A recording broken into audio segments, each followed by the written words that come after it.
Sybil Madison, the Deputy Mayor for Education and Human Services. Thank you for joining us today with the second installment of The Doc is In, Ask Dr. Arwady. It's my pleasure to work with and be sitting next to our great Commissioner of Chicago Public Health, Dr. Allison Arwady, and we know that you have questions for her, so please put them in the comment box below.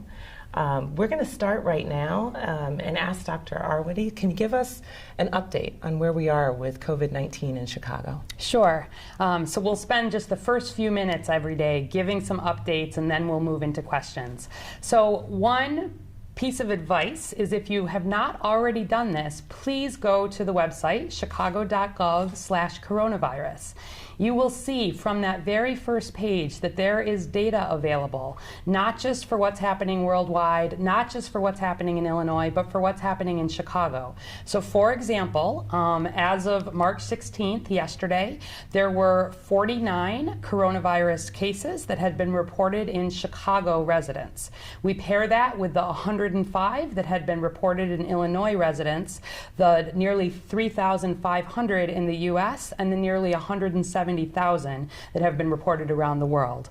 I will note with those world statistics, and you can click to learn more about those, there have been more than 73,000 people who have entirely recovered from coronavirus. You'll also be able to see some about the breakdown of our cases, ages, the sex, and importantly, the hospitalization status. I'll just highlight that. Among our cases here in Chicago residents, the majority, almost 2/3, 63%, have not required hospitalization. They may have been seen in the emergency department, they may have been seen in an outpatient testing setting, but they have not been sick enough to even spend one night overnight in the hospital. And that's good news. That's consistent with what we've seen internationally, where especially people who are younger without underlying health conditions, by and large, have a more mild illness. But you'll note that 36% of our cases in Chicago residents have needed to be hospitalized at some point, even if they've subsequently been released. And there are a handful of cases here in Chicago in people who are critically ill. And those cases are in people, by and large, again, who are in these vulnerable categories that we've been talking about. People who are over 60, especially over 70, especially over 80. The risk really goes up as age goes up.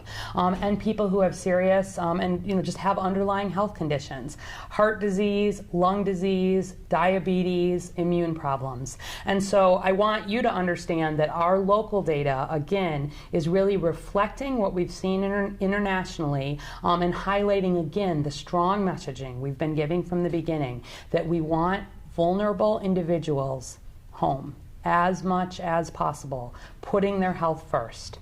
You'll also be able to see some of what we know about transmission among our Chicago residents. So still, the majority of the transmission here has been travel associated. We've about 20% of our cases have been connected to U.S. travel, where there's been some cases or clusters identified, and about 14% with travel outside the U.S. Next is close contact, and that would be family members, others. We've talked a lot about close contact. That's people who had at least the 10 minutes within the 6 feet kind of contact. That would also include healthcare workers who are caring for patients, particularly in settings where they may not have had the full recommended personal protective equipment on. And then most important next is our community-acquired cases. We've talked about that, but 12% at this point have been considered community acquired, meaning they are not known to be a contact of a confirmed case. They did not travel to a place where coronavirus was known to be spreading widely. And every time we detect a case of community acquisition, it lets us know that there are many more individuals who have coronavirus, but have just not been detected at this point. Finally, you'll see that more than 20% are still under investigation.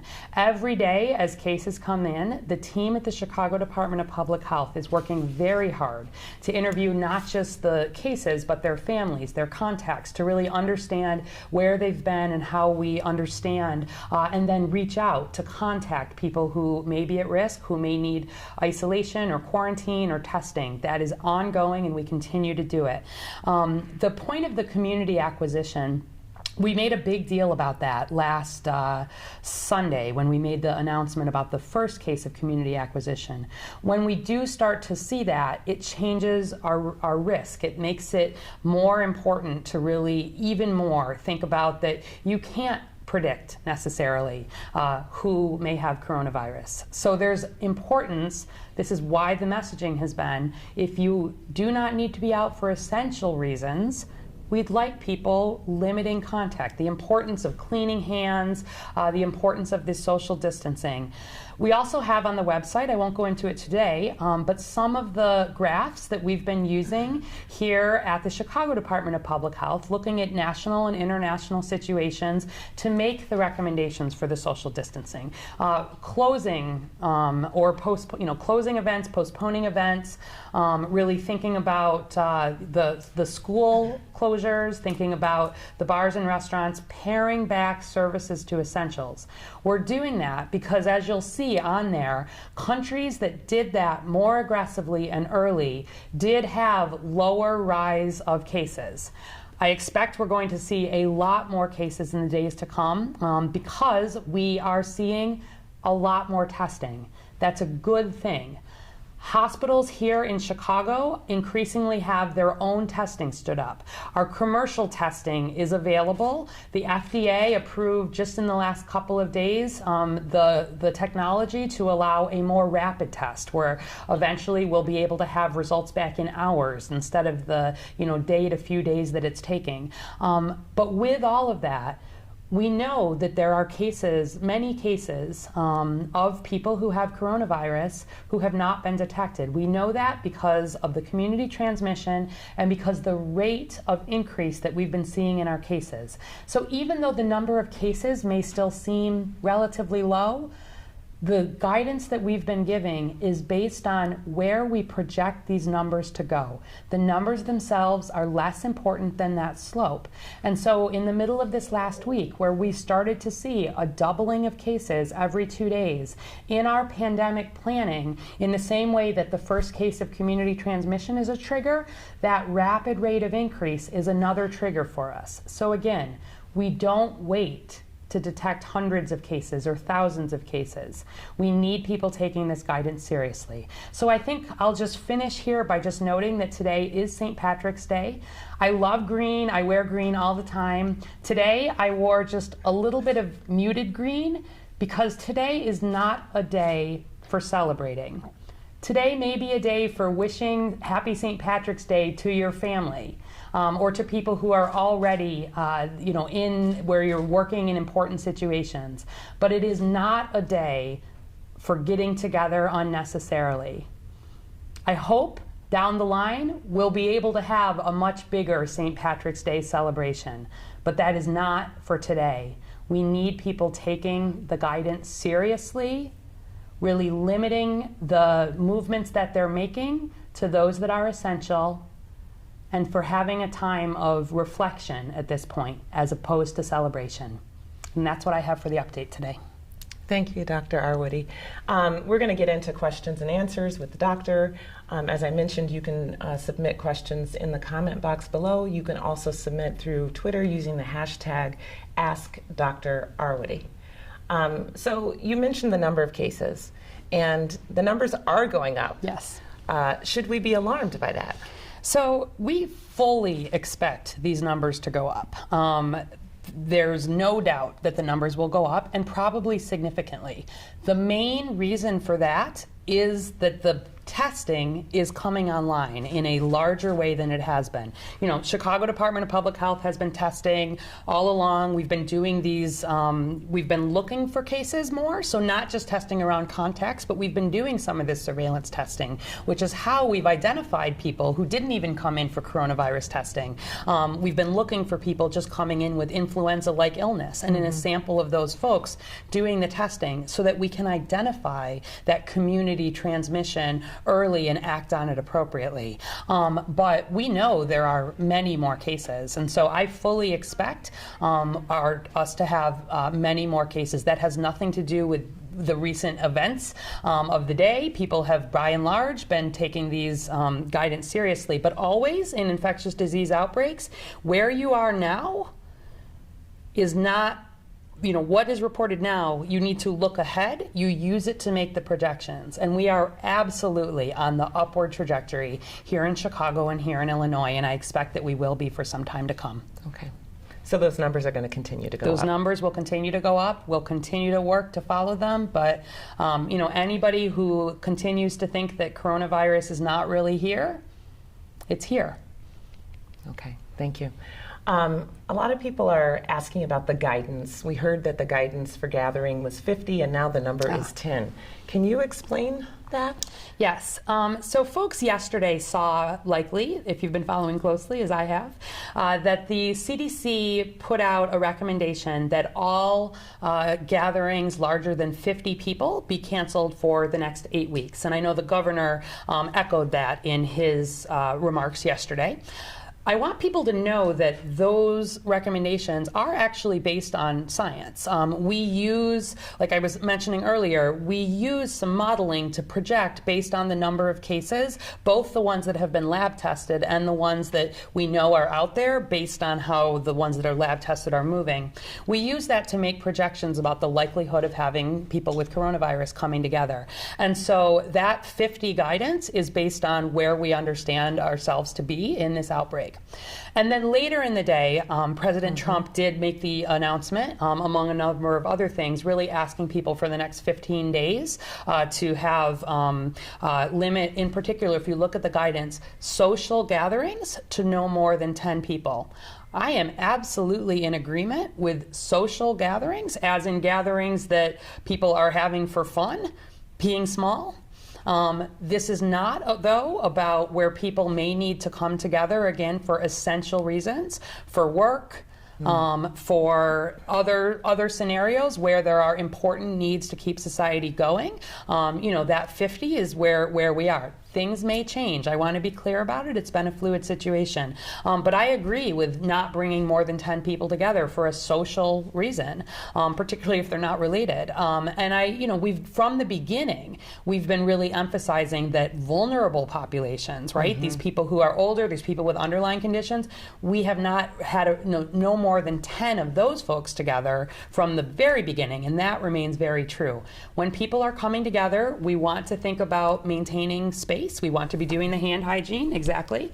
But we want to be thinking about having the need still for some of these essential services to continue in important ways. Okay. Looks like I got the giggles. Lexi Peck from Twitter. Is it safe to go out to the polls and vote today? So I early voted over the weekend. So we've done a lot of work with the Chicago Board of Elections, with all of the people who are volunteering to really make sure that the poll situation is as safe as it can be today. When I early voted, I was really pleased to see at the branch for early voting near where I live that people were there. They were somber and calm. They were keeping appropriate distance. We have reasonably good weather today, so I would suggest if you're going, wear a coat, because if there are people, we'll want to have people lined up outside if needed to keep that social distancing. I had the opportunity, certainly, I was cleaning my hands, the poll workers were cleaning the computer screens between individuals. Everybody was highly aware of the risk, and I think that's important. If anybody is sick, though, even the beginnings of getting sick, I don't want you out. That's been our top line guidance from the beginning, and that is true for everybody. If people are in these vulnerable conditions, if there's somebody who's very, elderly and really has a lot of underlying conditions, I mostly want them home. We know, I was really pleased to see that we broke records for the mail-in voting, and I want to remind everybody that your mail-in vote needs to be postmarked by today. And so I know there was work to make sure people who are in nursing homes, people are in settings, some of these vulnerable populations had the opportunity to vote by mail, so let's really get those in. For people who are young and healthy and feeling well, it is safe to be at the polls. with these social guidance in place. And as I said yesterday, I really think that it is important. This crisis has really brought to light the importance of having leaders who are truthful, making decisions based on science, and frankly being somber in these times. And so I felt really personally important about casting my own vote. There's a million things I could have been doing, trust me, over the weekend, but it was something I felt it was critically important to do. And I think as people are able to, given their situation, I'd encourage people to vote. Thank you. And I did vote. I experienced all of those precautions when I went to vote myself.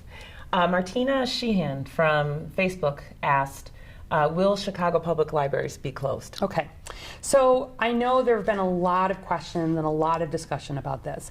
Let's again talk about essential services here. There are big conversations happening across all of government, in fact, all of society, about what is essential. What do we pare back? How do we think about making sure that we have the safe social distancing, cleaning, hygiene practices in place? Certainly, conversations are ongoing, and I know that there are particular non-essential services that will be offered, that will not be offered at the Chicago Public Libraries. But let me just say that if you don't have a need to go to the Chicago Public Libraries, don't go. I wish we lived in a society where everybody had a home to stay in, where everybody had internet available, particularly during this time where so much of the information and sort of the workings of society are going to be online. We know that in Chicago, 6 out of 10 residents reported in our last Healthy Chicago survey that they would be unable to handle even a $400 unexpected expense. And when I think about the real disruption that we have already had and will continue to have, we have to balance safety, which comes first and foremost, with making sure that we are keeping essential services in place for our most vulnerable residents. And so at this point, where I think about needing to make sure people can access some of the key benefits and services and information that they need, the Chicago Public Libraries are a way that everybody is able to access that. There have already been things in place, thinking about spacing out the computers in the libraries, making sure that we're cleaning in between, thinking again about ensuring social distancing. I really want to thank the folks who work at the libraries. I know there's been a lot of conversation about what this should look like, making sure that if we have essential services, that they're safe. But at this point, I also want to make sure that we're balancing this need for safety first and foremost with thinking about our populations who are vulnerable not just for age and for the underlying medical conditions, but our many residents in Chicago who are vulnerable for economic and social reasons. Yeah, access is important at this time. Diego Rivera from Facebook is asking, is it safe to drink tap water? It is safe to drink tap water. I drink tap water in Chicago every single day. You can drink it, you can shower with it, you can wash your hands, please, a lot with it. No problems with tap water. Okay. Misty Longer from Facebook, is coronavirus especially harmful for pregnant women? Should they be in that set of vulnerable groups? Yeah. So certainly, we continue to learn more about coronavirus every day. I'd encourage you to visit the CDC website, and I know they have information up there about pregnancy. I can tell you that there have been individuals who have given birth in China, for example, while they had coronavirus. In those case studies that have been reported, they've not found coronavirus in the amniotic fluid, which is the sac around the baby. They've not found coronavirus in the breast milk of the mom. But these have not been broad scale studies at this point. These have been more case reports. There have also been some individual reports of women having preterm birth, giving birth earlier than would be expected, but we don't know whether that was due to coronavirus or not. Broadly speaking, we know that women, when they're pregnant, do have some changes in their immune system. It helps really make sure that they're not, sort of rejecting the baby as the baby is developing. And we know that women who are pregnant are at higher risk for more serious complications from influenza, for example, or from some other viruses. And so I would encourage women who are pregnant to talk to their doctors first and foremost. Keep getting your prenatal care. It's important that we really are making sure that we're keeping up with the things that we know keep pregnant moms healthy, and have these conversations. Again, if it's not essential, thinking about limiting exposures and really being very careful with social distancing and hand washing. Thank you. At McPherson 981 from Twitter, can kids get COVID-19? So kids can get COVID-19. If you look at the data on the website here in Chicago, about 8% actually of the cases that we've done at this point, that we've detected in this point, have been in children under the age of 18. In Chicago residents, those have been mild. They were really detected in large part because of this surveillance testing that we were doing, and kids have really done well. Where we look at a population level, really we have to look to China. So in China, there was a big study of 45,000 people with coronavirus. And in those 45,000 people, less than 1% of the cases were in kids 9 and under, and there were no deaths from coronavirus in those kids 9 and under. About 1.2% were in that 9 to 17 range, and they had 1 death, again, among the 45,000 cases in that next group. So children can definitely get coronavirus. It looks like if they get it, it really is much more likely to be a very mild illness.